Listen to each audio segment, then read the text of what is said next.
Punjabi radio USA ਸੁਣ ਰਹੇ ਸਾਰੇ ਹੀ ਮਾਣਯੋਗ ਅਤੇ ਸਤਿਕਾਰ ਸਰੋਤਿਆਂ ਨੂੰ ਪੰਜਾਬੀ ਰੇਡੀਓ USA ਦੀ ਟੀਮ ਅਤੇ ਮੇਰੇ ਰਾਜਕਨਵੀਰ ਸਿੰਘ ਵੱਲੋਂ ਆਪ ਜੀ ਨੂੰ ਬਹੁਤ ਪਿਆਰ ਸਤਿਕਾਰ ਸਹਿਤ ਦੋਨੋਂ ਅੱਜ ਜੋੜ ਕੇ ਨਿੱਕੀ ਜਿਹੀ ਸਤਿ ਸ੍ਰੀ ਅਕਾਲ। ਸਭ ਨੂੰ ਜੀ ਆਇਆਂ ਨੂੰ ਆਖਦੇ ਹਾਂ। ਸਰੋਤੇ ਪ੍ਰੋਗਰਾਮ ਖਬਰ ਤੇ ਨਜ਼ਰ ਲੈ ਕੇ ਹਾਜ਼ਰ ਹੋ ਚੁੱਕੇ ਹਾਂ। ਪ੍ਰੋਗਰਾਮ ਖਬਰ ਤੇ ਨਜ਼ਰ ਦੇ ਵਿੱਚ ਆਪਾਂ ਪੰਜਾਬ ਤੇ ਭਾਰਤ ਦੀਆਂ ਅਹਿਮ ਖਬਰਾਂ ਉਹਨਾਂ ਦੇ ਗਹਿਰਾਈ ਤੱਕ ਜਾਣ ਦੀ ਕੋਸ਼ਿਸ਼ ਕਰਦੇ ਹਾਂ। ਸਾਡੇ ਨਾਲ ਇਸ ਪ੍ਰੋਗਰਾਮ ਦੇ ਵਿੱਚ ਅੱਜ ਦੇ ਦਿਨ ਜੁੜਦੇ ਨੇ ਮਲੋਟ ਤੋਂ ਮਿੰਟੂ ਗੁਰੂਸਰੀਆ ਜੀ। ਮਿੰਟੂ ਗੁਰੂਸਰੀਆ ਜੀ ਆਇਆਂ ਨੂੰ ਪਿਆਰ ਭਰੀ ਨਿੱਘੀ ਸਤਿ ਸ੍ਰੀ ਅਕਾਲ ਜੀ। ਸ਼ੁਕਰੀਆ ਜੀ, ਸਾਰਿਆਂ ਨੂੰ ਪਿਆਰ ਭਰੀ ਸਤਿ ਸ੍ਰੀ ਅਕਾਲ। ਸਾਡੇ ਅੱਜ ਦੇ ਪ੍ਰੋਗਰਾਮ ਖਬਰ ਤੇ ਨਜ਼ਰ ਇਸ ਨੂੰ ਸਪਾਂਸਰ ਕਰਦੇ ਨੇ ਖਾਲਸਾ ਇੰਸ਼ੋਰੈਂਸ ਏਜੰਸੀ ਵਾਲੇ, ਜਿਨ੍ਹਾਂ ਦੇ ਕੋਲੋਂ ਤੁਸੀਂ ਹਰ ਤਰ੍ਹਾਂ ਦੀ ਇੰਸ਼ੋਰੈਂਸ ਕਰਵਾ ਸਕਦੇ ਹੋ। ਇੰਸ਼ੋਰੈਂਸ ਦੇ ਬਾਰੇ ਪਤਾ ਕਰਨ ਲਈ ਤੁਸੀਂ ਇਹਨਾਂ ਨੂੰ ਕਾਲ ਕਰ ਸਕਦੇ ਹੋ 408 272 2500 4082722500।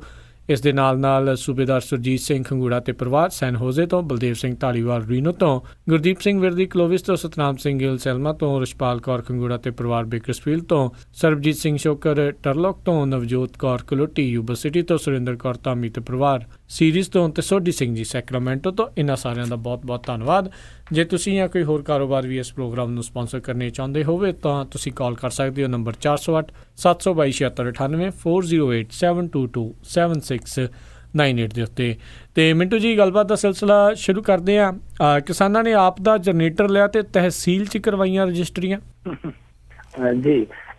ਉਸ ਦਿਨ ਮੈਨੂੰ ਲੱਗਦਾ ਕਿ ਬਿਜਲੀ ਹੈ ਜਿਹੜੀ ਪਾਕਿਸਤਾਨ ਗਈ ਹੋਣੀ ਹੈ, ਉੱਥੇ ਬਿਜਲੀ ਨਹੀਂ ਹੈਗੀ ਤਹਿਸੀਲ ਦੇ ਵਿੱਚ, ਤਾਂ ਹੀ ਕਿਸਾਨਾਂ ਨੂੰ ਅੱਕ ਚੱਬਣਾ ਪਿਆ ਕਿ ਆਪਦੇ ਘਰੋਂ ਜਨਰੇਟਰ ਲਿਆਉਣਾ ਪਿਆ, ਆਪਦੇ ਘਰੋਂ ਟਰੈਕਟਰ ਲਿਆਉਣਾ ਪਿਆ, ਤੇ ਫਿਰ ਤਹਿਸੀਲ ਦਾ ਜਿਹੜਾ ਕੰਮਕਾਰ ਚੱਲਿਆ ਉਹ, ਕਿਉਂਕਿ ਅੱਜ ਕੱਲ ਜ਼ਮਾਨਾ ਜਿਹੜਾ ਉਹ ਕੰਪਿਊਟਰ ਯੁੱਗ ਆ। ਭਾਰਤ ਦੇ ਵਿੱਚ ਵੀ ਤੁਹਾਨੂੰ ਪਤਾ ਕਿ ਡਿਜੀਟਲ ਇੰਡੀਆ ਦਾ ਨਾਰਾ ਹੈ, ਸਾਰਾ ਕੰਮ ਕੰਪਿਊਟਰਾਂ ਤੇ ਹੁੰਦਾ, ਪਰ ਕੰਪਿਊਟਰਾਂ ਦੀ ਪੂਰੀ ਜਿਹੜੀ ਬਿਜਲੀ ਉਹ ਨਹੀਂ ਹੈ। ਸੋ ਇਹ ਤੱਪਾ ਮੰਡੀ ਦੀ ਘਟਨਾ ਹੈ ਜੀ, ਕਿ ਉਹਨਾਂ ਨੂੰ ਘਰੋਂ ਆਪਣੇ ਲਿਆਉਣਾ ਪਿਆ ਜਨਰੇਟਰ, ਟਰੈਕਟਰ, ਡੀਜ਼ਲ ਸਾਰਾ ਪ੍ਰਬੰਧ ਕਰਕੇ ਫਿਰ ਉੱਥੇ ਤਹਿਸੀਲ ਦੇ ਵਿੱਚ ਜਿਹੜਾ ਰਜਿਸਟਰੀਆਂ ਦਾ ਕੰਮ ਚੱਲਿਆ। ਇਹ ਕਿਸਾਨ ਸੀ ਕੋਈ ਰਾਜ ਸਿੰਘ, ਉਹ ਵੀ ਗਿਆ ਹੋਇਆ ਸੀਗਾ, ਤੇ ਲੋਕ ਹੋਰ ਵੀ ਬੜੇ ਖੱਜਲ ਹੋ ਰਹੇ ਸੀ। ਸਾਰਿਆਂ ਨੇ ਮੰਗ ਕੀਤੀ ਕਿ ਭਾਈ ਸਾਡਾ ਕੰਮ ਨਿਬੇੜੋ, ਦੁਪਹਿਰ ਪੈ ਗਈ ਆ, ਅਸੀਂ ਆਪਣੇ ਘਰਾਂ ਨੂੰ ਚੱਲੀਏ। ਤਾਂ ਨਾਇਬ ਤਹਿਸੀਲਦਾਰ ਨੇ ਸਿੱਧਾ ਤੇ ਸਪੌਟ ਜਵਾਬ ਦੇ ਦਿੱਤਾ ਕਿ ਭਾਈ ਸਾਹਿਬ, ਕਿ ਬਿਜਲੀ ਜਦੋਂ ਆਏਗੀ ਕੰਮ ਉਦੋਂ ਹੀ ਸ਼ੁਰੂ ਹੋਏਗਾ, ਨਹੀਂ ਤੇ ਰਜਿਸਟਰੀਆਂ ਨਹੀਂ ਹੋਣਗੀਆਂ। ਕਿਉਂਕਿ ਹੁਣ ਤਹਿਸੀਲਾਂ ਦੇ ਵਿੱਚ ਜਿਹੜਾ ਰਜਿਸਟਰ ਇੱਕ ਦਿਨ ਮਿੱਥਿਆ ਜਾਂਦਾ ਹੈ ਹਫ਼ਤੇ 'ਚ ਜਾਂ ਮਹੀਨੇ 'ਚ, ਉਸ ਦਿਨ ਹੀ ਰਜਿਸਟਰੀਆਂ ਕੀਤੀਆਂ ਜਾਂਦੀਆਂ, ਉਹ ਸਾਰੀਆਂ ਰਜਿਸਟਰੀਆਂ ਇਕੱਠੀਆਂ ਕਰ ਲਈਆਂ ਜਾਂਦੀਆਂ, ਸਾਰਿਆਂ ਨੂੰ ਬੁਲਾ ਲਿਆ ਜਾਂਦਾ, ਉਸ ਸਾਰੇ ਕੰਮ ਹੈ ਜਿਹੜੇ ਰਜਿਸਟਰੀਆਂ ਦੇ ਨੇਪਰੇ ਚਾੜ ਦਿੱਤੇ ਜਾਂਦੇ। ਤਾਂ ਉਹਨਾਂ ਨੂੰ ਪਤਾ ਸੀ ਕਿ ਜੇ ਅੱਜ ਦਾ ਸੂਰਜ ਵੀ ਲੈ ਗਿਆ ਤੇ ਫਿਰ ਜਿਹੜੀ ਗੱਲ ਹੈ ਉਹ ਮਹੀਨਾ 10 ਦਿਨ ਤੇ ਫਿਰ ਪੈ ਜਾਣੀ ਹੈ। ਸੋ ਇੱਕ ਕਿਸਾਨ ਹੈ ਜਿਹੜਾ ਉਹ ਉੱਠਿਆ ਵਿੱਚੋਂ, ਕਹਿੰਦਾ ਜੀ ਕੋਈ ਗੱਲ ਨਹੀਂ, ਮੈਂ ਲਿਆਉਣਾ ਜਨਰੇਟਰ, ਤੇ ਉਹ ਆਪਣੇ ਘਰੋਂ ਨੇ ਟਰੈਕਟਰ ਨੂੰ ਮਾਰਿਆ ਸੈਲਫ, ਜਨਰੇਟਰ, ਡੀਜ਼ਲ ਸਭ ਕੁਛ ਲਿਜਾ ਕੇ ਉਹਨੇ। ਔਰ ਪੰਜਾਬ ਸਰਕਾਰ ਦੀ ਜਿਹੜੀ ਅਫਸਰਸ਼ਾਹੀ ਹੈ ਉਹਨੇ ਵੀ ਖਿੜੇ ਮੱਥੇ ਪ੍ਰਵਾਨ ਕਰ ਲਿਆ ਇਸ ਜਨਰੇਟਰ ਦੇ ਤੋਹਫੇ ਨੂੰ। ਉਹਨਾਂ ਨੇ ਜਨਰੇਟਰ ਚਲਾਇਆ, ਫਿਰ ਜਗਮਗ ਹੋਈ। ਉਸ ਤੋਂ ਬਾਅਦ ਜਿਹੜਾ ਰਜਿਸਟਰੀਆਂ ਦਾ ਚੱਲਿਆ। ਹੁਣ ਇਹ ਦੇਖਣ ਵਾਲੀ ਗੱਲ ਹੈ ਕਿ ਜਿਹੜਾ ਉਸ ਦਿਨ ਬਿਜਲੀ ਕੱਟ ਲੱਗਾ ਸੀਗਾ, ਕੱਲ ਦੀ ਗੱਲ ਹੈ, ਬਿਜਲੀ ਕੱਟ ਲੱਗਾ ਸੀ, ਉਹ ਅਗਾਊ ਸੂਚਨਾ ਦੇ ਕੇ ਕੱਟ ਲਾਇਆ ਗਿਆ ਸੀ। ਜਿਸ ਤਰ੍ਹਾਂ ਅਖਬਾਰਾਂ ਦੇ ਵਿੱਚ ਸੂਚਨਾ ਆ ਜਾਂਦੀ ਹੈ ਬਿਜਲੀ ਵਿਭਾਗ ਵੱਲੋਂ, ਯਾਨੀ ਐਲਾਨੀਆ ਕੱਟ ਸੀਗਾ। ਪਰ ਫਿਰ ਵੀ ਬਾਵਜੂਦ ਇਸ ਤੇ ਉਹ ਤਹਿਸੀਲ ਦੇ ਵਿੱਚ ਜਿਹੜੀ ਉਹ ਉੱਥੋਂ ਦੀ ਅਫਸਰਸ਼ਾਹੀ ਹੈ ਉਹ ਕੋਈ ਪ੍ਰਬੰਧ ਨਹੀਂ ਕਰ ਸਕੀ। ਨਾਲੇ ਰਜਿਸਟਰੀਆਂ ਦਾ ਦਿਨ ਸੀ, ਫਿਰ ਵੀ ਬਾਵਜੂਦ ਇਸ ਦੇ ਉਹਨਾਂ ਦੇ ਕੋਲ ਕੋਈ ਐਸਾ ਪ੍ਰਬੰਧ ਨਹੀਂ ਸੀ, ਕੋਈ ਬਦਲ ਨਹੀਂ ਸੀ ਕਿ ਬਿਜਲੀ ਦੀ ਥਾਂ ਤੇ ਕੋਈ ਜਨਰੇਟਰ ਚਲਾਇਆ ਜਾਂਦਾ। ਉਹ ਨਾਇਬ ਤਹਿਸੀਲਦਾਰ ਨੂੰ ਜਦੋਂ ਪੱਤਰਕਾਰਾਂ ਨੇ ਪੁੱਛਿਆ ਕਿ ਜੀ ਇਹ ਕੀ ਗੱਲ ਆ, ਕਿ ਇੱਕ ਤੇ ਜਿਹੜੇ ਰਜਿਸਟਰੀਆਂ ਦੇ ਖਰਚੇ ਕਿਸਾਨਾਂ ਨੂੰ, ਦੂਜਾ ਕਿ ਮੇਜ਼ ਦੇ ਥੱਲੇ ਵਾਲਾ ਜਿਹੜਾ ਖਰਚਾ ਵੀ ਕਿਸਾਨਾਂ ਨੂੰ, ਤੇ ਤੀਜਾ ਹੁਣ ਜਨਰੇਟਰ ਵੀ ਤੁਸੀਂ ਘਰੋਂ ਮੰਗਾਉਣ ਲੱਗ ਪਏ। ਤੇ ਉਹ ਕਹਿੰਦੇ ਜੀ ਜਨਰੇਟਰ ਸਾਡੇ ਕੋਲ ਹੈ ਹੀ ਨਹੀਂ। ਉਹਨਾਂ ਨੇ ਗੱਲ ਹੀ ਨਿਬੇੜ ਦਿੱਤੀ ਕਿ ਜਨਰੇਟਰ ਸਾਡੇ ਕੋਲ ਹੈ ਹੀ ਨਹੀਂ, ਜਿਹੜਾ ਇੱਕ ਹੈ ਉਹ ਖਰਾਬ ਹੈ। ਸੋ ਜਨਰੇਟਰ ਨਹੀਂ ਖਰਾਬ ਜੀ, ਪੰਜਾਬ ਸਰਕਾਰ ਦੇ ਹਾਲਤ ਹੀ ਖਰਾਬ ਆ, ਕਿਉਂਕਿ ਹੁਣ ਜੇ ਕਿਸਾਨਾਂ ਨੂੰ ਜਨਰੇਟਰ ਵੀ ਆਪਦੇ ਘਰੋਂ ਲਿਜਾਣਾ ਪਵੇਗਾ ਤਾਂ ਫਿਰ ਤੁਸੀਂ ਆਪਣੇ ਆਪ ਹੀ ਹਿਸਾਬ ਲਾ ਲਓ ਕਿ ਕਿਸਾਨ ਦੀ ਜਿਹੜੀ ਹਾਲਤ ਹੈ ਉਹ ਦਫ਼ਤਰਾਂ ਦੇ ਵਿੱਚ ਕਿਸ ਤਰ੍ਹਾਂ ਦੀ ਹੁੰਦੀ ਹੋਏਗੀ। ਤੇ ਆਮ ਬੰਦਾ ਇਹਨਾਂ ਦਫ਼ਤਰਾਂ ਦੇ ਵਿੱਚੋਂ, ਰਜਿਸਟਰੀਆਂ ਦਾ ਮਾਮਲਾ ਏਡਾ ਵੱਡਾ ਹੁੰਦਾ, ਉੱਥੇ ਇੰਨੀ ਖੱਜਲ ਖੁਆਰੀ ਹੈ। ਤੇ ਜੇ ਕਿਸੇ ਨੇ ਛੋਟਾ ਮੋਟਾ ਆਪਣਾ ਕੋਈ ਦਫ਼ਤਰੀ ਬਣਾਉਣਾ ਹੋਵੇ, ਰਜਿਸਟ੍ਰੇਸ਼ਨ ਕਰਵਾਉਣਾ ਹੋਵੇ, ਕੋਈ ਸਰਟੀਫਿਕੇਟ ਬਣਾਉਣਾ ਹੋਵੇ, ਤਾਂ ਫਿਰ ਉਹ ਕਿਹੜੀ ਗਲੀ ਚੋਂ ਲੰਘਦੇ ਹੋਣੇ, ਤੁਸੀਂ ਆਪ ਹੀ ਹਿਸਾਬ ਲਾ ਲਓ, ਅੰਦਾਜ਼ਾ ਲਾ ਲਓ। ਜੀ ਬਿਲਕੁਲ ਜੀ, ਹਾਲਾਤ ਮਾਰੇ ਆ। ਤੇ ਬਿਲਕੁਲ ਬਿਜਲੀ ਸਰਪਲਸ ਜਾਂ ਪਾਕਿਸਤਾਨ ਨੂੰ ਜਿਹੜੀ ਆ ਗਈ ਹੋਈ ਹੋਣੀ ਆ। ਤੇ ਬਿਜਲੀ ਨਾਲ ਹੀ ਆਪਾਂ ਜੁੜੀ ਹੋਈ ਅਗਲੀ ਜਿਹੜੀ ਆ ਗੱਲ ਕਰ ਲੈਂਦੇ ਆ। ਇਹ ਵੀ ਘਟਾਲੇ ਦੀ ਇਸ ਦੇ ਵਿੱਚੋਂ ਖਦਸ਼ੇ ਹੋ ਰਹੇ ਆ ਵੀ ਬਿਜਲੀ ਦੀ ਖਰੀਦ ਦੇ ਵਿੱਚ ਕੋਈ ਵੱਡੇ ਘਟਾਲੇ ਹੋਏ ਨੇ? ਬਹੁਤ ਵੱਡਾ ਹੈ ਜੀ, ਇਹ ਮਾਮਲਾ ਬਹੁਤ ਵੱਡਾ ਹੈ। ਪਰ ਅਫਸੋਸ ਕਿ ਹੁਣ ਇੰਨੇ ਹੀ ਵੱਡੇ ਮਾਮਲੇ ਸਾਹਮਣੇ ਆਉਂਦੇ ਕਿ ਸਾਡੇ ਪੰਜਾਬੀਆਂ ਦੀ ਜਿਹੜੀ ਸੋਚ ਹੈ, ਪੰਜਾਬੀਆਂ ਦੀ ਸੋਚਣ ਸ਼ਕਤੀ ਹੈ, ਸੋਚਣ ਸਮਰੱਥਾ ਹੈ, ਉਹ ਛੋਟੀ ਪੈ ਜਾਂਦੀ ਹੈ। ਇੱਕ ਘਟਨਾ ਤੋਂ ਬਾਅਦ ਦੂਜੀ ਘਟਨਾ, ਦੂਜੀ ਤੋਂ ਬਾਅਦ ਤੀਜਾ ਮਾਮਲਾ, ਕਿੱਧਰ ਉਹਨਾਂ ਦੀ ਸੋਚ ਦਾ ਘੋੜਾ ਦੌੜੇ। ਉਹ ਇਸ ਕਰਕੇ ਉਹ ਯਾਬੀ ਛੱਡ ਦਿੰਦੇ ਕਿ ਛੱਡੋ, ਜਿੱਥੇ ਚੱਲਦਾ ਚੱਲਣ ਦਿਓ, ਅਸੀਂ ਆਪਦੀ ਡੁਗਡੁਗੀ ਵਜਾਈ ਜਾਣੀ ਹੈ, ਸਰਕਾਰ ਨੇ ਆਪਦੀ ਘੋੜੀ ਭਜਾਈ ਜਾਣੀ ਹੈ। ਸੋ ਦੋਨੇ ਜਿਹੜੇ ਸਰਕਾਰ ਤੇ ਆਵਾਮ ਦੋਨੇ ਇੱਕੋ ਜਿਹੇ ਹੋਏ ਪਏ ਆ। ਹੁਣ ਇਹ ਜਿਹੜਾ ਬਿਜਲੀ ਵਿਭਾਗ ਦਾ ਹੈ ਬਹੁਤ ਪੁਰਾਣਾ ਖੇਡ ਹੈ। ਅਸਲ ਦੇ ਵਿੱਚ ਕੀ ਹੋਇਆ ਜੀ, ਹੁਣ ਇੱਕ RTI ਦਾ ਮੈਂ ਤੁਹਾਨੂੰ ਅੰਕੜਾ ਬਾਅਦ ਚ ਦੱਸਦਾ। RTI ਐਕਟਿਵਿਸਟ ਨੇ ਇੱਕ ਗੱਲ ਕਹੀ ਹੈ ਕਿ ਅਰਬਾਂ ਦਾ ਚੂਨਾ ਲੱਗ ਰਿਹਾ। ਹੋਇਆ ਕਿ ਪੰਜਾਬ ਦੇ ਵਿੱਚ ਜਦੋਂ ਇਹ ਬਿਜਲੀ ਸਰਪਲਸ ਕਰਨ ਦਾ ਨਾਅਰਾ ਦਿੱਤਾ ਗਿਆ, ਉਹਦੇ ਅਧੀਨ ਇੱਕ ਖੇਡ ਖੇਡੀ ਗਈ। ਪੰਜਾਬ ਦੇ ਵਿੱਚ ਜਿਹੜੇ ਥਰਮਲ ਲਗਾਏ ਗਏ ਉਹ ਨਿੱਜੀ ਕੰਪਨੀਆਂ ਦੇ ਲਵਾਏ ਗਏ, ਨਿੱਜੀ ਕੰਪਨੀਆਂ ਦੇ ਨਾਲ ਸਮਝੌਤੇ ਕੀਤੇ ਗਏ। ਜਿਸ ਤਰ੍ਹਾਂ ਹੁਣ ਮੈਂ ਉਦਾਹਰਨ ਦੇ ਦਿੰਦਾ, ਕਿਉਂਕਿ ਬਹੁਤ ਹੀ ਆਪਾਂ ਅੰਕੜਿਆਂ ਦੀ ਖੇਡ 'ਚ ਵੜ ਜਾਵਾਂਗੇ ਤੇ ਫਿਰ ਉਲਝ ਜਾਵਾਂਗੇ। ਸੋ ਉਹ ਮੈਂ ਉਦਾਹਰਨ ਦੇ ਦਿੰਦਾ ਸਿੱਧੇ ਰੂਪ ਦੇ ਵਿੱਚ ਕਿ ਸਮਝੌਤਾ ਕਰ ਲਿਆ। ਜਿੱਦਾਂ ਤੁਸੀਂ ਨਿੱਜੀ ਕੰਪਨੀ ਵਾਲੇ ਹੋ, ਮੈਂ ਤੁਹਾਨੂੰ ਕਿਹਾ ਕਿ ਤੁਸੀਂ ਇੱਥੇ ਆਪਦਾ ਪ੍ਰੋਜੈਕਟ ਲਾਓ ਤੇ ਮੈਂ ਤੁਹਾਡੇ ਨਾਲ ਐਗਰੀਮੈਂਟ ਕਰ ਲਵਾਂ ਕਿ ਗਰਮੀ ਹੋਵੇ ਸਿਆਲ ਹੋਵੇ, ਮੈਂ ਤੁਹਾਡੇ ਤੋਂ ਇੰਨੀ ਬਿਜਲੀ ਖਰੀਦਣੀ ਹੈ। ਸੋ ਹੁਣ ਦੇਖੋ, ਸਿਆਲਾਂ ਦੇ ਵਿੱਚ ਸਾਡੀ ਜਿਹੜੀ ਜ਼ਰੂਰਤ ਹੈ, ਲੋੜ ਹੈ ਜਿਹੜੀ, ਉਹ ਘਟ ਜਾਂਦੀ ਹੈ ਬਹੁਤ ਹੱਦ ਤੱਕ। ਜਿਹੜੇ ਸਾਡੇ 2-3 ਜਿਹੜੇ ਸਰਕਾਰੀ ਥਰਮਲ ਹੈ, ਜਨਤਕ ਥਰਮਲ ਹੈ, ਉਹ ਪੂਰੀ ਕਰ ਸਕਦੇ ਆ ਲੋੜ ਪੂਰੀ, ਕਿ ਉਸ ਲੋੜ ਤੋਂ ਵੀ ਵੱਧ ਕਰ ਸਕਦੇ ਆ ਜਨਰੇਟ। ਪਰ ਬਾਵਜੂਦ ਇਸ ਤੇ ਜਿਹੜਾ ਸਮਝੌਤਾ ਹੋਇਆ ਕਿ ਇੰਨੀ ਬਿਜਲੀ ਤੁਹਾਨੂੰ ਸਾਡੇ ਕੋਲੋਂ ਹਰ ਦਿਨ ਖਰੀਦਣੀ ਪਵੇਗੀ, ਉਹ ਹੁਣ ਜਿਹੜਾ ਐਗਰੀਮੈਂਟ ਹੈ ਉਹ ਇੱਕ ਸਿੱਧਾ ਕਹਿੰਦੇ ਕਿ ਸਰਕਾਰੀ ਖਜ਼ਾਨੇ ਦਾ ਬੋਝ ਹੈ। ਕਿਉਂਕਿ ਜਿਹੜੇ ਜਨਤਕ ਥਰਮਲ ਪਲਾਂਟ ਹੈ, ਸਾਡੇ ਜਿਹੜੇ ਸਾਂਝੇ ਸਰਕਾਰੀ ਥਰਮਲ ਪਲਾਂਟ ਹੈ, ਉਹਨਾਂ ਨੂੰ ਬੰਦ ਕਰ ਦਿੱਤਾ ਜਾਂਦਾ ਤੇ ਜਿਹੜੇ ਉਹ ਨਿੱਜੀ ਚਲਾ ਕੇ ਉਹਨਾਂ ਤੋਂ ਉਹ ਬਿਜਲੀ ਐਗਰੀਮੈਂਟ ਦੇ ਮੁਤਾਬਕ ਖਰੀਦੀ ਜਾਂਦੀ ਹੈ। ਹੁਣ ਕੋਈ RTI ਐਕਟਿਵਿਸਟ ਹੈ ਸੁਖਜੀਤ ਸਿੰਘ, ਉਹਨੇ ਕਿਹਾ ਕਿ ਹੁਣ ਜਿਹੜਾ 2700 ਕਰੋੜ ਦਾ ਸਾਲਾਨਾ ਸਰਕਾਰੀ ਖਜ਼ਾਨੇ ਤੇ ਪੈ ਰਿਹਾ ਬੋਝ, 2700 ਕਰੋੜ ਬਹੁਤ ਵੱਡੀ ਰਕਮ ਹੈ। ਤਾਂ ਉਹਨੇ ਇਹੀ ਗੱਲ ਕਹੀ ਹੈ ਕਿ ਜਿਹੜੀ ਸਰਕਾਰੀ ਖਰੀਦ ਹੈ, ਉਹ ਸਾਨੂੰ ਜਿਹੜੀ ਲੋੜ ਹੈ, ਸਰਕਾਰੀ ਲੋੜ ਹੈ ਜਿਹੜੀ, ਉਹ 19,300 ਮਿਲੀਅਨ ਯੂਨਿਟ ਸੀਗੀ। ਪਰ ਉਹ ਜਿਹੜਾ ਖਰਚਾ ਉਹਦੇ ਤੇ ਹੋ ਗਿਆ 7200 ਕਰੋੜ। ਇਹ ਅੰਕੜਾ ਹੈ ਕਿ ਸਾਡੀ ਜਿਹੜੀ ਲੋੜ ਸੀ ਉਹਦੇ ਲਈ ਖਰੀਦੀ ਗਈ 7200 ਕਰੋੜ ਰੁਪਏ ਖਰਚਾ ਕੀਤਾ ਗਿਆ। ਪਰ ਜਿਹੜਾ ਸਾਡਾ ਸਰਕਾਰੀ ਥਰਮਲਾਂ ਦਾ ਜਿਹੜਾ ਕੋਟਾ ਸੀ, ਉਹਦਾ ਉਤਪਾਦਨ 24,700 ਮਿਲੀਅਨ ਯੂਨਿਟ ਸੀ। ਜਿੰਨੇ ਆਪਾਂ ਉਧਰੋਂ ਖਰੀਦਦੇ ਹਾਂ, 24,700 ਮਿਲੀਅਨ ਯੂਨਿਟ ਦਾ ਉਹਨਾਂ ਦਾ ਉਤਪਾਦਨ ਸੀ, ਜੋ ਘਟ ਕੇ ਮੁੜ ਕੇ 23,900 ਰਹਿ ਗਿਆ ਤੇ ਸਾਲ 2015 ਚ 19,200 ਮਿਲੀਅਨ ਯੂਨਿਟ ਰਹਿ ਗਿਆ। ਯਾਨੀ ਜਿਹੜਾ 24,700 ਮਿਲੀਅਨ ਯੂਨਿਟ ਸੀ ਸਰਕਾਰੀ ਥਰਮਲਾਂ ਦਾ, ਉਹਦਾ ਉਤਪਾਦਨ ਘਟੀ ਗਿਆ ਤੇ ਦੂਜਿਆਂ ਤੋਂ ਜਿਹੜੀ ਖਰੀਦੋ ਫਰੋਖਤ ਸੀ ਉਹ ਵਧੀ ਗਈ। ਕਹਿਣ ਦਾ ਮਤਲਬ ਇਹ ਹੈ ਕਿ ਸਰਕਾਰੀ ਥਰਮਲ ਹੈ ਜਿਹੜੇ, ਉਹਨਾਂ ਦਾ ਉਤਪਾਦਨ ਜਾਣਬੁੱਝ ਕੇ ਘਟਾਇਆ ਜਾ ਰਿਹਾ, ਉਹਨਾਂ ਦੀ ਖਰੀਦ ਨਿੱਜੀ ਜਿਹੜੇ ਥਰਮਲ ਹੈ ਉਹਨਾਂ ਤੋਂ ਵਧਾਈ ਜਾ ਰਹੀ। ਕਿਉਂਕਿ ਇਸ ਖਰੀਦੋ ਫਰੋਖਤ ਦੇ ਵਿੱਚ ਇੱਕ ਧੰਦਾ ਹੁੰਦਾ ਹੈ। ਧੰਦਾ ਚਾਹੇ ਕਹਿੰਦੇ ਮੰਦਾ ਹੋਵੇ, ਪਰ ਧੰਦਾ ਹੀ ਹੈ। ਮੰਦਾ ਹੋਵੇ ਚੰਗਾ ਹੋਵੇ, ਧੰਦਾ ਹੀ ਹੈ। ਸੋ ਉਹ ਇੱਕ ਧੰਦਾ ਹੁੰਦਾ ਕਿ ਵਿੱਚ ਬਹੁਤ ਸਾਰੇ ਦਲਾਲ, ਬਹੁਤ ਸਾਰੇ ਜਿਹੜੇ ਸੌਦੇਬਾਜ਼, ਉਹ ਆਪਣੇ ਹੱਥ ਰੰਗਦੇ ਆ, ਆਪਣੇ ਗੰਗਾ ਦੇ ਵਿੱਚ ਹੱਥ ਧੋਂਦੇ ਆ। ਸੋ ਇਹੀ ਖੇਡ ਹੈ ਕਿ ਨਿੱਜੀ ਥਰਮਲਾਂ ਨੂੰ ਇੱਥੇ ਪ੍ਰੋਜੈਕਟ ਕਰਕੇ ਇੱਕ ਬਹੁਤ ਵੱਡੀ ਖੇਡ ਖੇਡੀ ਗਈ ਹੈ। ਔਰ ਬਿਜਲੀ ਜਿਹੜੀ ਸਰਪਲਸ ਹੋਈ ਹੈ, ਇੱਕ ਚੰਗੀ ਅਚੀਵਮੈਂਟ ਹੈ, ਅਸੀਂ ਕਹਿ ਸਕਦੇ ਹਾਂ। ਪਰ ਜੋ ਬਿਜਲੀ ਨੇ ਝਟਕਾ ਲਾਇਆ ਸਰਕਾਰੀ ਖਜ਼ਾਨੇ ਨੂੰ, ਸਰਕਾਰੀ ਖਜ਼ਾਨਾ ਤੇ ਬੰਬ ਲਿਆ ਪਿਆ, ਇੱਕ ਬਹੁਤ ਵੱਡੀ ਖੇਡ ਹੈ। ਹੌਲੀ ਕਰਦੇ ਜਿੱਦਾਂ ਅਰਵਿੰਦ ਕੇਜਰੀਵਾਲ ਹੋਰਾਂ ਨੇ ਆਡਿਟ ਕਰਵਾਇਆ ਸੀ ਤੇ ਪੰਜਾਬ ਦੇ ਵਿੱਚ ਇਸ ਤਰ੍ਹਾਂ ਦਾ ਆਡਿਟ ਹੋ ਗਿਆ, ਤਾਂ ਫਿਰ ਸਾਰੀ ਖਿੱਦੂ ਹੈ ਜਿਹੜੀ ਉਹ ਖਿਲਰ ਜਾਏਗੀ। ਜੀ ਬਿਲਕੁਲ। ਤੇ ਪਰ ਚਾਹੁੰਦੇ ਨੇ ਵੀ ਇਦਾਂ ਦਾ ਕੋਈ ਚੀਜ਼ ਹੋ ਜਾਵੇ। ਤੇ ਅਗਲੀ ਜਿਹੜੀ ਆਪਾਂ ਗੱਲ ਕਰਦੇ ਹਾਂ, ਦਾਦਰੀ ਦੇ ਵਿੱਚ ਜਿਹੜਾ ਕਾਂਡ ਹੋਇਆ ਸੀ, ਉਸ ਦੀ ਫੋਰੈਂਸਿਕ ਰਿਪੋਰਟ ਦੇ ਵਿੱਚ ਖੁਲਾਸਾ ਹੋਇਆ ਵੀ ਨਹੀਂ ਸੀਗਾ ਉਹ ਗਊ ਦਾ ਮਾਸ। ਹਾਂਜੀ, ਇਹ ਜਿਹੜਾ ਵੈਸੇ ਜਦੋਂ ਪੇਸ਼ ਕੀਤਾ ਗਿਆ ਸੀ ਚਲਾਨ ਇਸ ਦੇ ਵਿੱਚ, ਉਹਦੇ 'ਚ ਵੀ ਗਊ ਮਾਸ ਦਾ ਕਿਤੇ ਜ਼ਿਕਰ ਨਹੀਂ ਸੀ। ਹਾਲਾਂਕਿ ਉਦੋਂ ਫੋਰੈਂਸਿਕ ਰਿਪੋਰਟ ਜਿਹੜੀ ਨਹੀਂ ਸੀ ਆਈ, ਇਸ ਕਰਕੇ ਉਹ ਜ਼ਿਕਰ ਨਹੀਂ ਸੀ ਕੀਤਾ ਗਿਆ ਚਲਾਨ ਦੇ ਵਿੱਚ ਵੀ।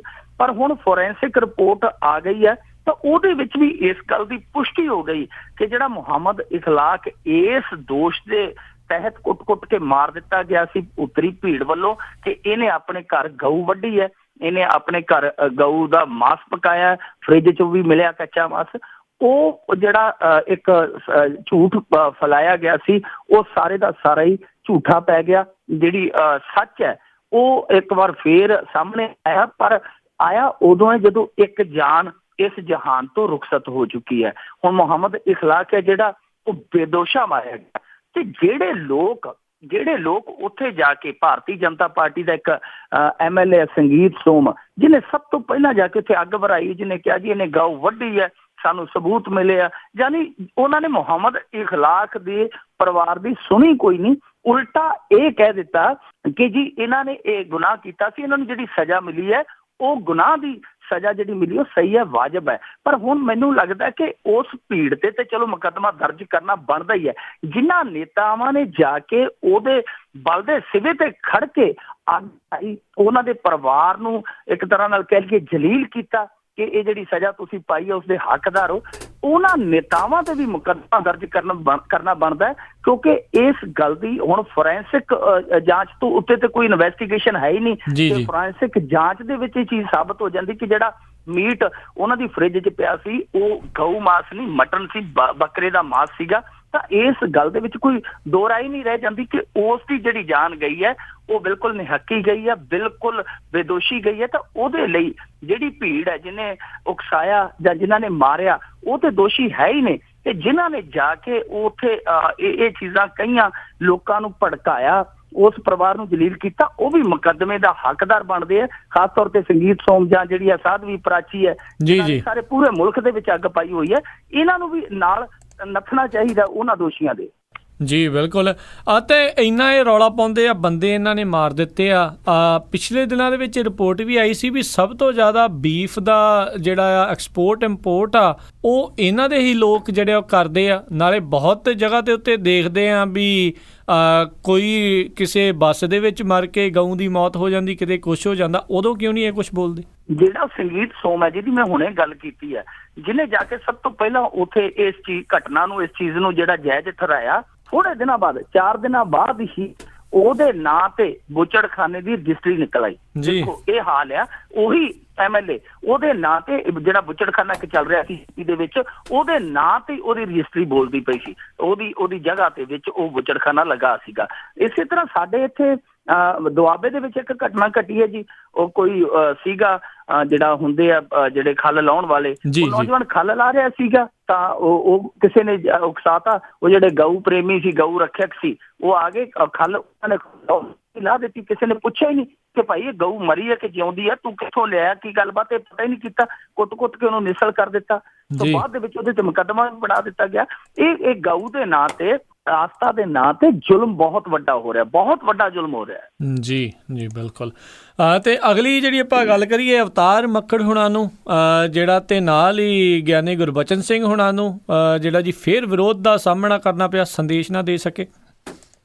ਮੈਂ ਕੱਲ ਦੇ ਪ੍ਰੋਗਰਾਮ 'ਚ ਵੀ ਕਹਿ ਦਿੱਤਾ ਸੀ ਕਿ ਵਿਰੋਧ ਇਹਨਾਂ ਦਾ ਹੋਏਗਾ, ਅੱਜ ਵੀ ਵਿਰੋਧ ਹੋਏਗਾ। ਮੈਂ ਕੱਲ ਦੇ ਪ੍ਰੋਗਰਾਮ 'ਚ ਕਿਹਾ ਸੀ ਤੇ ਉਹੀ ਹੋਇਆ, ਕਿਉਂਕਿ ਖਦਸ਼ਾ ਸੀਗਾ। ਪਹਿਲੇ ਦਿਨ ਇਹ ਗਏ, ਪਹਿਲੇ ਦਿਨ ਜਦੋਂ ਗਏ ਸੀ ਅਵਤਾਰ ਸਿੰਘ ਮੱਕੜ, ਤੇ ਉਦੋਂ ਹੀ ਪਤਾ ਲੱਗ ਗਿਆ ਸੀ ਕਿ ਵਿਰੋਧ ਹੈ ਜਿਹੜਾ ਦੂਜੇ ਦਿਨ ਵੀ ਹੋਏਗਾ, ਦੂਜੇ ਦਿਨ ਸਗੋਂ ਵੱਡਾ ਹੋਏਗਾ। ਪਰ ਕਿਉਂਕਿ ਇਹਨਾਂ ਨੂੰ ਆਉਣਾ ਹੀ ਪੈਣਾ ਸੀਗਾ, ਜਿਹੜੀ ਆਪ ਦੀ ਜਿਵੇਂ ਕਹਿ ਸਕਦੇ ਹਾਂ ਕਿ ਆਪਣੇ ਆਪ ਨੂੰ ਸਾਹਮਣੇ ਲਿਆਉਣ ਦੀ ਕੁਰਬਾਨੀ ਦੇਣੀ ਪੈਣੀ ਸੀ। ਲੋਕਾਂ ਨੇ ਲਿਆਇਆ, ਇਹ ਮੱਕੜ ਸਾਹਿਬ ਵੀ ਆਪਣੇ ਆਪ ਨੂੰ ਲਿਆਇਆ ਤੇ ਜਥੇਦਾਰ ਵੀ ਲਿਆਇਆ, ਪਰ ਹੋਇਆ ਉਹੀ ਜਿਹਦਾ ਖਦਸ਼ਾ ਸੀਗਾ।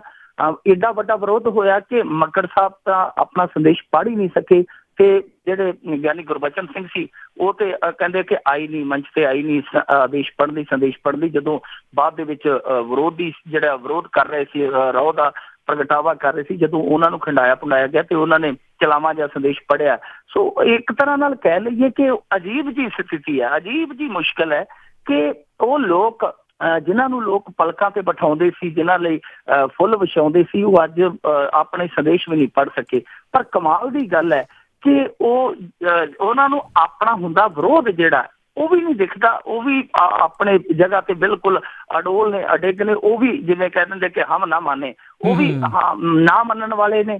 ਪਰ ਦੂਜੇ ਪਾਸੇ ਅਜੀਬ ਗੱਲ ਇਸ ਲਈ ਹੈ ਕਿ ਏਡੇ ਵੱਡੇ ਸਿਰਮੌਰ ਜਿਹੜੇ ਰਹਿਬਰ ਹੈ ਉਹਨਾਂ ਦਾ ਵਿਰੋਧ ਹੋ ਰਿਹਾ। ਪਹਿਲੀ ਵਾਰੀ ਇਸ ਤਰ੍ਹਾਂ ਹੋਇਆ ਹੋਏਗਾ ਕਿ ਮੱਕੜ ਨੂੰ ਕੱਲ ਚੌਰ ਸਾਹਿਬ ਦੀ ਸੇਵਾ ਨਹੀਂ ਦਿੱਤੀ ਗਈ, ਇੱਥੋਂ ਤੱਕ ਕਿ ਜਿਹੜੀ ਪਾਲਕੀ ਦੇ ਵਿੱਚ ਪ੍ਰਕਾਸ਼ ਕਰਦੇ ਆ ਨਗਰ ਕੀਰਤਨ ਲਈ, ਉਹ ਪਹਿਲੀ ਦਫਾ ਹੋਇਆ ਕਿ ਉਹ ਸੇਵਾ ਵੀ ਇਹਨਾਂ ਤੋਂ ਚਲੀ ਗਈ, ਉਹ ਵੀ ਸੇਵਾ ਨਹੀਂ ਇਹ ਕਰ ਸਕੇ ਵਿਰੋਧ ਦੇ ਕਰਕੇ। ਸੋ ਇਹ ਪਹਿਲੀ ਵਾਰੀ ਇਸ ਤਰ੍ਹਾਂ ਦੀਆਂ ਚੀਜ਼ਾਂ ਘਟ ਰਹੀਆਂ ਨੇ ਕਿ ਜਿਹੜੇ ਬੜੇ ਸਨਮਾਨ ਵਾਲੇ ਅਹੁਦੇਦਾਰ ਆ ਉਹ ਅੱਜ ਇਸ ਤਰ੍ਹਾਂ ਵਿਰੋਧ ਦਾ ਸ਼ਿਕਾਰ ਹੋ ਰਿਹਾ। ਜੀ ਸਥਿਤੀ ਇਸ ਕਰਕੇ ਦੇਖੋ ਜੀ ਕਿ ਇਕੱਲਾ ਵਿਰੋਧ ਹੀ ਨਹੀਂ ਅਹੁਦੇਦਾਰਾਂ ਦਾ ਹੋ ਰਿਹਾ, ਦੂਜੇ ਪਾਸੇ ਪੰਜ ਪਿਆਰੇ ਆ, ਉਹਨਾਂ ਨੇ ਕੱਲ ਫੇਰ ਆਦੇਸ਼ ਦੇ ਦਿੱਤਾ ਕਿ ਤੁਸੀਂ ਇਹਨਾਂ ਤੇ ਕਾਰਵਾਈ ਕਿਉਂ ਨਹੀਂ ਕਰਦੇ। ਹੁਣ ਅਜੀਬ ਸਥਿਤੀ ਇਸ ਲਈ ਕਿ SGPC ਕਹਿੰਦੀ ਹੈ ਕਿ ਅਸੀਂ ਪੰਜ ਪਿਆਰਿਆਂ ਦੀ ਗੱਲ ਨਹੀਂ ਮੰਨਦੇ, ਪੰਜ ਪਿਆਰੇ ਕਹਿੰਦੇ ਜੀ ਅਸੀਂ ਇਹਨਾਂ ਨੂੰ ਕਰਦੇ। ਸੋ ਅਜੀਬ ਜੀ ਸਥਿਤੀ ਹੈ, ਸਾਰੀ ਸਮਝ ਨਹੀਂ ਆ ਰਹੀ ਕਿ ਕੌਣ ਕਿੱਥੇ ਖੜਾ ਹੈ, ਕੌਣ ਸਹੀ ਹੈ ਕੌਣ ਗਲਤ ਹੈ। ਪਰ ਇਸ ਤਰ੍ਹਾਂ ਜਿਹੜਾ ਹੋਣਾ, ਜਿਹੜਾ ਇਸ ਤਰ੍ਹਾਂ ਇੱਕ ਪਾਸੇ ਜਿੱਦ ਹੈ ਦੂਜੇ ਪਾਸੇ ਰੋਹ ਹੈ, ਇਹਦਾ ਜਿਹੜਾ ਸਮੇਂ ਤੇ ਟਕਰਾਅ ਹੁੰਦਾ ਹੈ। ਕੁੱਲ ਮਿਲਾ ਕੇ ਜੇ ਦੇਖੀਏ ਕਿ ਜਿਹੜੇ ਇਹਦੇ ਵੱਡੇ ਸਮਾਗਮ ਹੈ ਉਹਨਾਂ ਦੇ ਵਿੱਚ ਇਸ ਤਰ੍ਹਾਂ ਰੋਹ ਦਾ ਤੇ ਜਿੱਦ ਦਾ ਜਿਹੜਾ ਟਾਕਰਾ ਹੋਣਾ, ਉਹ ਕੁੱਲ ਮਿਲਾ ਕੇ ਜਿਹੜੀ ਸਿੱਖ ਕੌਮ ਦੀ ਛਵੀ ਹੈ, ਸਿੱਖ ਕੌਮ ਦਾ ਅਕਸ ਹੈ ਜਿਹੜਾ, ਉਹਨੂੰ ਕਿਤੇ ਨਾ ਕਿਤੇ ਪ੍ਰਭਾਵਿਤ ਕਰਦਾ। ਜੀ ਜੀ ਬਿਲਕੁਲ। ਤੇ ਅਗਲੀ ਜਿਹੜੀ ਆਪਾਂ ਗੱਲ ਕਰੀਏ, ਇੱਕ ਮਹਿਲਾ ਕੈਦੀ ਆ ਪੰਜਾਬ ਪੁਲਿਸ ਦੀ ਹਿਰਾਸਤ 'ਚੋਂ ਫਰਾਰ ਹੋਈ। ਬੰਟੀ ਸੀਗਾ ਜੀ ਇਹਦੇ ਕੈਦਨ ਦਾ ਨਾਂ, ਇਹਦਾ ਕੈਦਨ ਦਾ ਨਾਂ ਬੰਟੀ ਸੀ। ਬੰਟੀ ਔਰ ਬਬਲੀ ਇੱਕ ਫਿਲਮ ਆਈ ਸੀਗੀ ਬਹੁਤ ਸਮਾਂ ਪਹਿਲਾਂ, ਅਭਿਸ਼ੇਕ ਬੱਚਨ ਤੇ ਰਾਣੀ ਮੁਖਰਜੀ ਦੀ, ਉਹਦੇ ਵਿੱਚ ਇਹ ਦੋ ਚੋਰ ਹੁੰਦੇ ਬੰਟੀ ਤੇ ਬਬਲੀ, ਪਰ ਇੱਥੇ ਉਲਟ ਸੀ ਕਿ ਇੱਥੇ ਇਕੱਲੀ ਬੰਟੀ ਕੈਦਨ ਸੀਗੀ ਤੇ ਉਹ ਬੜੇ ਆਰਾਮ ਨਾਲ ਸਰਕਾਰੀ ਹਸਪਤਾਲ ਲੁਧਿਆਣਾ ਦੇ ਵਿੱਚੋਂ ਫਰਾਰ ਹੋ ਗਈ। ਜੇਲ੍ਹ ਦੇ ਵਿੱਚ ਕੈਦ ਕੱਟ ਰਹੀ ਸੀਗੀ, ਇਹ 10 ਸਾਲਾਂ ਦੀ ਕੈਦ ਕੱਟ ਰਹੀ ਸੀ। ਨਸ਼ਾ ਤਸਕਰ ਸੀ, ਨਸ਼ੇ ਦੀ ਆਦੀ ਵੀ ਸੀ, ਨਸ਼ਾ ਨਾ ਮਿਲਣ ਕਰਕੇ ਜੇਲ੍ਹ ਦੇ ਵਿੱਚ ਬਿਮਾਰ ਹੋ ਗਈ। ਉਸ ਤੋਂ ਬਾਅਦ ਇਹਨੂੰ ਸਰਕਾਰੀ ਹਸਪਤਾਲ 'ਚ ਲਿਆਂਦਾ ਗਿਆ ਤੇ ਕੁਛ ਦਿਨ ਪਹਿਲਾਂ ਹਜੇ ਮੈਨੂੰ ਲੱਗਦਾ ਕਿ ਉਹਨਾਂ ਖਬਰਾਂ ਦੀ ਸ਼ਾਹੀ ਸੁੱਕੀ ਨਹੀਂ ਹੋਣੀ, ਗਿੱਲੀ ਹੋਣੀ ਹੈ ਕਿ ਇੱਕ ਮੁਲਜ਼ਮ ਨੂੰ ਉੱਥੋਂ ਉਹਦੇ ਸਾਥੀ ਸ਼ਰੇਆਮ ਫਾਇਰ ਕਰਕੇ ਹਸਪਤਾਲ ਦੇ ਵਿੱਚੋਂ ਲੈ ਗਏ ਸੀਗੇ, ਕਾਰ ਕਰਵਾ ਕੇ ਲੈ ਗਏ ਸੀਗੇ। ਨੌਜਵਾਨ ਸੀ, ਕੋਈ 307 ਧਾਰਾ ਦਾ ਆਰੋਪੀ ਸੀਗਾ, ਉਹਨੂੰ ਲੈ ਗਏ। ਤਾਂ ਉਸ ਤੋਂ ਬਾਅਦ ਉੱਥੇ ਹੀ ਉਸੇ ਸ਼ਹਿਰ ਦੇ ਵਿੱਚ ਇਸ ਤਰ੍ਹਾਂ ਦੀ ਘਟਨਾ ਵਾਪਰ ਜਾਣੀ ਕਿ ਇੱਕ ਮਹਿਲਾ ਕੈਦੀ, ਨਹੀਂ ਤਾਂ ਅਕਸਰ ਇਹੋ ਜਿਹੀਆਂ ਘਟਨਾਵਾਂ ਨਹੀਂ ਵਾਪਰਦੀਆਂ, ਮਹਿਲਾ ਕੈਦੀਆਂ ਦੀ ਜਿਹੜੀ ਫਰਾਰੀ ਹੈ ਬੜੀ ਘੱਟ ਵੇਖਣ ਨੂੰ ਮਿਲਦੀ ਹੈ। ਪਰ ਇੱਥੇ ਜਿਹੜੀ ਇਹ ਕੈਦਨ ਸੀਗੀ ਉਹ ਆਰਾਮ ਦੇ ਨਾਲ ਹੀ ਫਰਾਰ ਹੋ ਗਈ। ਹੋਇਆ ਕੀ ਜੀ ਕਿ ਜਿਹੜੀ ਮਹਿਲਾ ਦੇ ਨਾਲ ਆਈ ਸੀਗੀ ਸਿਕਿਉਰਿਟੀ ਵਾਲੀ ਜਿਹੜੀ ਸੀਗੀ ਲੇਡੀ ਕਾਂਸਟੇਬਲ, ਉਹ ਕਿਤੇ ਡਾਕਟਰ ਦੇ ਕੋਲ ਗਈ, ਉਹਦੇ ਨਾਲ ਇੱਕ ਕੈਦੀ ਹੋਰ ਸੀਗੀ, ਉਹਨੇ ਦਿਖਾਉਣਾ ਸੀਗਾ, ਚੈੱਕ ਕਰਾਉਣਾ ਸੀ, ਉਹਨੂੰ ਲੈ ਕੇ ਤੇ ਇਹਨੂੰ ਉੱਥੇ ਖੜਾ ਗਈ ਕਿ ਇੱਥੇ ਖੜ, ਮੈਂ ਇਹਨੂੰ ਦਿਖਾ ਲਿਆਵਾਂ। ਜਿੰਨਾ ਚਿਰ ਨੂੰ ਉਹ ਦਿਖਾ ਕੇ ਲਿਆਈ ਉਹਨੇ ਚਿਰ ਨੂੰ ਬੰਟੀ ਜਿਹੜੀ ਉਹ ਦਿਖਣੋਂ ਹਟ ਗਈ, ਬੰਟੀ ਜਿਹੜੀ ਉਹ ਡਾਰੀ ਮਾਰ ਗਈ, ਕਿਉਂਕਿ ਉੱਥੇ ਪਹਿਲਾਂ ਹੀ ਉਹਦੀ ਸੈਟਿੰਗ ਸੀ। ਇੱਕ ਨੌਜਵਾਨ ਤੇ ਇੱਕ ਔਰਤ ਪਹਿਲਾਂ ਹੀ ਉਹਨੂੰ ਉਡੀਕ ਰਿਹਾ ਸੀ, ਉਹਨਾਂ ਨੇ ਮੋਟਰਸਾਈਕਲ ਤੇ ਬਿਠਾਇਆ ਤੇ ਬੰਟੀ ਜਿਹੜੀ ਉਹ ਧੂੜ ਹੋ ਗਈ। ਹੁਣ ਬੰਟੀ ਦੀ ਜਿਹੜੀ ਧੂੜ ਹੀ ਹੈ ਪੁਲਿਸ ਦੇ ਹੱਥ ਅਜੇ ਤੱਕ ਲੱਗੀ ਨਹੀਂ, ਹੱਥ ਨਾਕਾਬੰਦੀ ਇਹਨਾਂ ਨੇ ਕੀਤੀ। ਪਰ ਸਵਾਲ ਇਹ ਉੱਠਦਾ ਹੈ ਕਿ ਲੇਡੀ ਕਾਂਸਟੇਬਲ ਇੱਕ ਤੇ ਕੈਦਨਾ ਉਹਦੇ ਨਾਲ 2, ਤੇ ਫਿਰ ਉਹਦੇ ਨਾਲ ਕੋਈ ਸਹਿਯੋਗੀ ਨਹੀਂ, ਕੋਈ ਉਹਦੇ ਨਾਲ ਇਸ ਤਰ੍ਹਾਂ, ਕਿਉਂਕਿ ਮਹਿਲਾਵਾਂ ਨੂੰ ਹੱਥਕੜੀ ਨਹੀਂ ਲੱਗਦੀ ਜੀ। ਤੇ ਇੱਕ ਕਾਂਸਟੇਬਲ ਨੂੰ 2 ਕੈਦਨਾ ਕਿਹਨੇ ਭੇਜੀਆਂ? ਹੁਣ ਜਿਹੜੀ ਮਹਿਲਾ ਕਾਂਸਟੇਬਲ ਆ ਉਹਨੂੰ ਤਾਂ ਸਸਪੈਂਡ ਕਰ ਦੇਣਗੇ, ਉਹਨੂੰ ਤਾਂ ਹਿਰਾਸਤ 'ਚ ਲੈ ਲੈਣਗੇ, ਪਰ ਜਿਹਨੇ ਉਹਦੀ ਡਿਊਟੀ ਲਾਈ ਕਿ ਤੂੰ 2 ਕੈਦਨਾ ਲੈ ਕੇ ਜਾ ਇੱਕ ਦੀ, ਕੀ ਉਹਦੇ ਤੇ ਕਾਰਵਾਈ ਹੋਣੀ ਨਹੀਂ ਬਣਦੀ? ਜਿਹਨੇ ਇੱਕ ਦੇ ਨਾਲ 2 ਕੈਦਨਾ ਭੇਜ ਦਿੱਤੀਆਂ, ਕਿਉਂਕਿ ਮਹਿਲਾ ਕਾਂਸਟੇਬਲ ਹੈ ਜਿਹੜੀ, ਉਹ ਮਹਿਲਾ ਕੈਦੀ ਨੂੰ ਹੱਥਕੜੀ ਨਹੀਂ ਲਾ ਸਕਦੀ, ਕਾਨੂੰਨ ਇਸ ਦੀ ਆਗਿਆ ਨਹੀਂ ਦਿੰਦਾ। ਸੋ ਇਹ ਭੇਜਣ ਵਾਲੇ ਦੀ ਗਲਤੀ ਹੈ। ਨਾਲ ਹੀ ਜਿਹੜਾ ਹੁਣ ਹੱਥਕੜੀ ਦਾ ਗੁੱਟ, ਜਿਵੇਂ ਮੈਂ ਸ਼ਬਦ ਵਰਤਿਆ ਕਿ ਹੱਥਕੜੀ ਦਾ ਗੁੱਟ ਜਿਹੜਾ ਕਾਨੂੰਨ ਦੇ ਹੱਥਕੜੀ ਦਾ ਗੁੱਟ ਆ, ਉਹ ਉਸ ਬੰਦੇ ਨੂੰ ਵੀ ਲੱਗਣਾ ਚਾਹੀਦਾ ਜਿਹਨੇ ਇੱਕ ਮਹਿਲਾ ਕਾਂਸਟੇਬਲ ਦੀ ਡਿਊਟੀ ਲਾ ਕੇ 2 ਮਹਿਲਾ ਕੈਦੀਆਂ ਨੂੰ ਹਸਪਤਾਲ ਭੇਜ ਦਿੱਤਾ। ਜੀ ਜੀ। ਤੇ ਅਗਲੀ ਮਿੰਟੂ ਜੀ ਜੇ ਆਪਾਂ ਗੱਲ ਕਰੀਏ, ਗੈਸ ਸਬਸਿਡੀ ਦੇ ਪੈਸੇ ਪੰਜਾਬ ਸਰਕਾਰ ਮਿਰਚ ਮਸਾਲਿਆਂ ਤੇ ਖਰਚ ਗਈ। ਇਹ ਜਿਹੜੀ ਆਪਣੀ ਆਡਿਟ ਕਮੇਟੀ ਹੁੰਦੀ, ਕੇਂਦਰੀ ਏਜੰਸੀ, ਕੇਂਦਰੀ ਆਡਿਟ ਕਮੇਟੀ ਕਹਿ ਰਹੀ ਹੈ, ਕੈਗ ਜੀ ਸ਼ਬਦ ਵਰਤਿਆ ਜਾਂਦਾ, ਕੈਗ, ਉਹਨੇ ਖੁਲਾਸਾ ਕੀਤਾ ਜੀ ਕਿ ਪੰਜਾਬ ਦੇ ਵਿੱਚ ਜਿਹੜੀ ਗੈਸ ਸਿਲੰਡਰਾਂ ਤੇ ਸਬਸਿਡੀ ਮਿਲਦੀ ਹੈ ਮਿਡ ਡੇ ਮੀਲ ਸਕੀਮ ਲਈ, ਉਹਦਾ ਕਥਿਤ ਤੌਰ ਤੇ ਉਹਦਾ ਜਿਹੜਾ ਦੁਰਵਰਤੋਂ ਵਾਲਾ ਮਾਮਲਾ ਸਾਹਮਣੇ ਆਇਆ। ਕਿਉਂਕਿ ਪੰਜਾਬ ਸਰਕਾਰ ਨੂੰ 2012-13 ਚ 21 ਕਰੋੜ 81 ਲੱਖ ਸਬਸਿਡੀ ਮਿਲੀ ਸੀ, 2013-14 ਚ 30 ਕਰੋੜ 80 ਲੱਖ ਸਬਸਿਡੀ ਮਿਲੀ ਸੀ। ਸਾਲ 2012-13 ਵਿੱਚ ਪੰਜਾਬ ਸਰਕਾਰ ਨੇ 1.52 ਕਰੋੜ 1,52 ਕਰੋੜ ਤਾਂ ਇਸ ਮਕਸਦ ਲਈ ਖਰਚ ਦਿੱਤੇ, ਪਰ ਜਿਹੜੇ ਰਹਿੰਦੇ ਸੀਗੇ 20 ਕਰੋੜ ਉਹਨਾਂ ਨੇ ਡਾਈਵਰਟ ਕਰਕੇ ਮਿਡ ਡੇ ਮੀਲ ਸਕੀਮ ਦੇ ਜਿਹੜੇ ਮਿਰਚ ਮਸਾਲੇ ਉਹ ਖਰੀਦ ਲਏ। ਮਿਰਚ ਮਸਾਲੇ ਨਹੀਂ ਖਰੀਦੇ, ਇਹ ਇਸੇ ਪੈਸੇ ਦੇ ਵਿੱਚੋਂ ਉਹਨਾਂ ਨੇ ਆਪਣੇ ਦਫ਼ਤਰ ਦੇ ਵਿੱਚ ਜਿਹੜਾ ਰੰਗ ਰੋਗਨ ਸੀ 40 ਲੱਖ ਦਾ ਉਹ ਵੀ ਕਰਵਾ ਲਿਆ, ਜਦ ਕਿ ਕਿਸੇ ਪੈਸੇ ਦਾ ਜਿਹੜਾ ਕੇਂਦਰ ਦਾ ਪੈਸਾ ਜਿਸ ਸਕੀਮ ਲਈ ਆਉਂਦਾ, ਜਿਸ ਮੰਤਵ ਲਈ ਆਉਂਦਾ, ਉਹਦੇ ਤੋਂ ਉਲਟ ਜਾ ਕੇ ਜੇਕਰ ਖਰਚ ਕੀਤਾ ਜਾਂਦਾ ਤਾਂ ਉਹ ਬੇਨਿਯਮੀ ਮੰਨਿਆ ਜਾਏਗਾ, ਉਹ ਧਾਂਦਲੀ ਮੰਨਿਆ ਜਾਏਗਾ। ਪੰਜਾਬ ਸਰਕਾਰ ਨੇ ਉਹ ਪੈਸਾ ਸਬਸਿਡੀ ਦਾ ਜਿਹੜਾ ਸੀਗਾ ਉਹ ਦੂਜੇ ਪਾਸੇ ਵਰਤ ਦਿੱਤਾ। ਕਿਉਂ ਵਰਤਿਆ?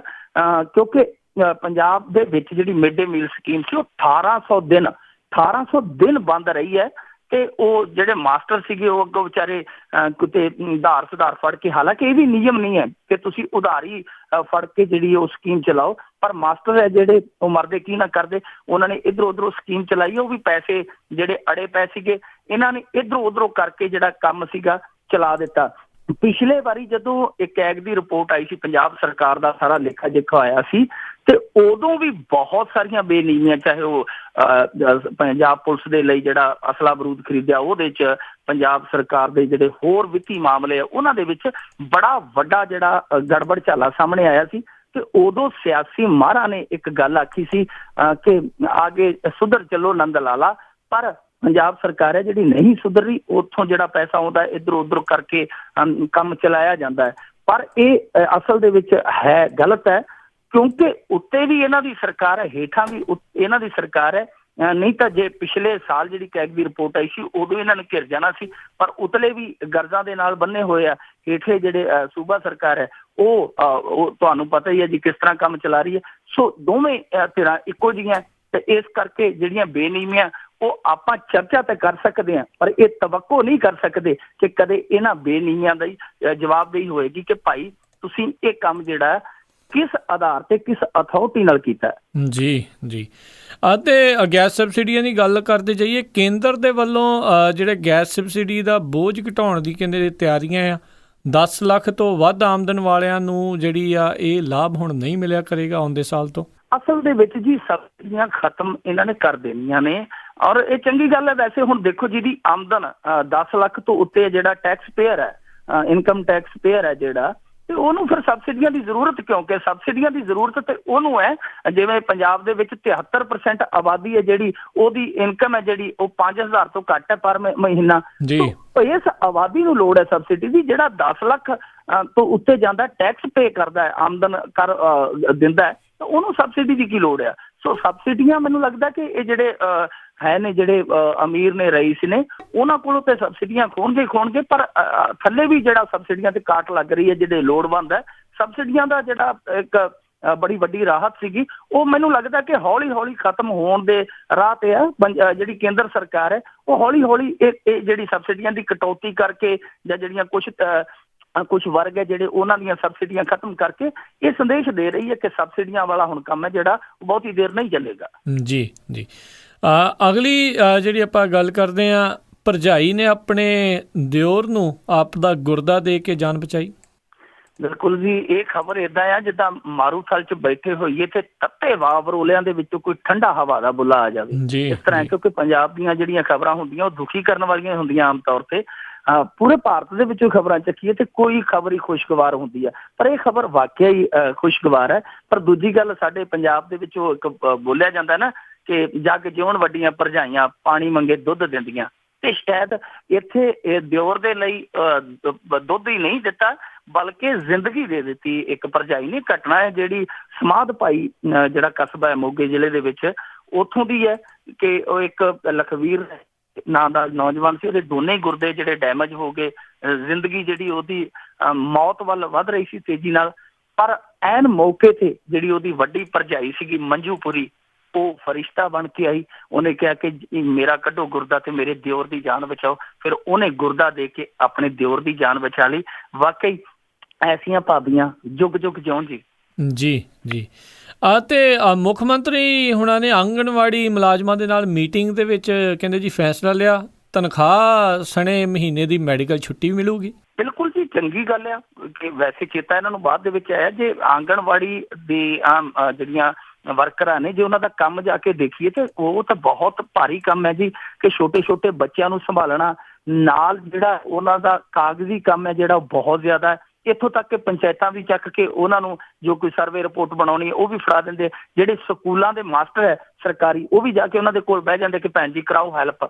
ਬਹੁਤ ਜ਼ਿਆਦਾ ਬਹੁਤ ਭਾਰੀ ਕੰਮ ਹੈ ਉਹਨਾਂ ਦਾ, ਔਰ ਕੋਈ ਉਹਨਾਂ ਦੀ ਵੇਤਨ ਦੀ ਵੀ ਜਿਹੜੀ ਹੈ ਕੋਈ ਬਹੁਤ ਹੀ ਪੰਡ ਭਾਰੀ ਨਹੀਂ ਹੈ, ਵੇਤਨ ਵੀ ਬਹੁਤ ਥੋੜਾ ਹੈ, ਉਤਲੀ ਕਮਾਈ ਵੀ ਹੈ ਨਹੀਂ ਕੋਈ। ਇਹ ਤਾਂ ਹੈ ਨਹੀਂ ਕਿ ਆਂਗਣਵਾੜੀ ਵਰਕਰ ਜਿਹੜੀ ਹੈ ਬਹੁਤ ਕਮਾਈ ਕਰ ਲੇਗੀ, ਕਿਉਂਕਿ ਗਰੀਬ ਜਾਂ ਛੋਟੇ ਪਿੰਡਾਂ ਦੇ ਬੱਚੇ ਉਹਨਾਂ ਦੇ ਕੋਲ ਆਉਂਦੇ ਆ, ਉਹਨਾਂ ਨੇ ਖਿਡਾਉਣਾ ਵੀ ਹੁੰਦਾ, ਪੜ੍ਹਾਉਣਾ ਵੀ ਹੁੰਦਾ। ਸੋ ਬਹੁਤ ਮਿਹਨਤ ਕਰਦੀਆਂ ਉਹ। ਤੇ ਮੈਂ ਕਹਿੰਦਾ ਕਿ ਇਕੱਲੀ ਛੁੱਟੀ ਦਾ ਨਹੀਂ, ਜਿਹੜੀ ਉਹ ਤਨਖਾਹ ਹੈ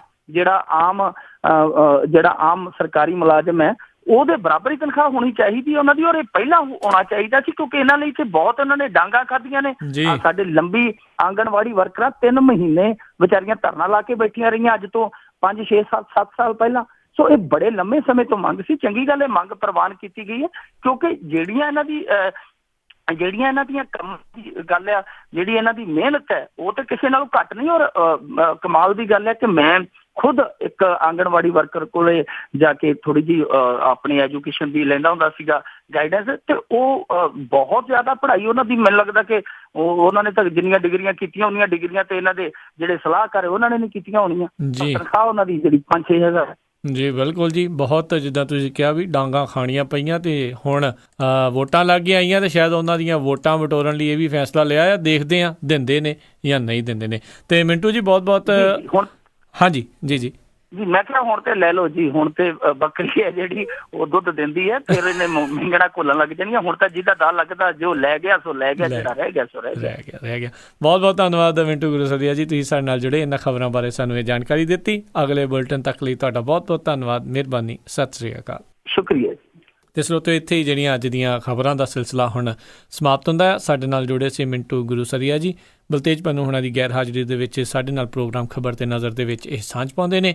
ਤੇ ਹੁਣ ਪ੍ਰੋਗਰਾਮ ਦੀ ਸਮਾਪਤੀ ਵੱਲ ਵੱਧ ਰਹੇ ਹਾਂ, ਪਰ ਜਾਣ ਤੋਂ ਪਹਿਲਾਂ ਅੱਜਨਾਮਾ 30 ਮਾਰ ਖਾਂ ਹੋਣਾ ਦਾ ਲਿਖਿਆ ਹੋਇਆ। ਕਹੋ ਕਿਸੇ ਨੂੰ ਰੱਜ ਕੇ ਬੁਰਾ ਪਹਿਲਾਂ, ਮੁੱਛਾਂ ਬਿਨਾਂ ਵੀ ਵੱਟ ਚੜਾਈ ਜਾਵੋ, ਨਾਲੇ ਬਾਹਾਂ ਵੀ ਟੰਗੀ ਟੰਗਾਈ ਜਾਵੋ, ਮਾਰ ਥਾਪੀਆਂ ਨੀਲ ਵੀ ਪਾਈ ਜਾਵੋ, ਜਾ ਕੇ ਕੋਲ ਸਰਹੱਦਾਂ ਦੇ ਕਰੋ ਰੈਲੀ, ਤੇਗਾ ਵਾਂਗ ਬਿਆਨ ਘੁਮਾਈ ਜਾਵੋ, ਦਿਨ ਚੱਜ ਦਾ ਪਾਂਦਾ ਜੇ ਆਖਦਾ ਤਾਂ, ਗਲੇ ਯਾਰ ਦੇ ਲੱਗੇ ਲਗਾਈ ਜਾਵੋ।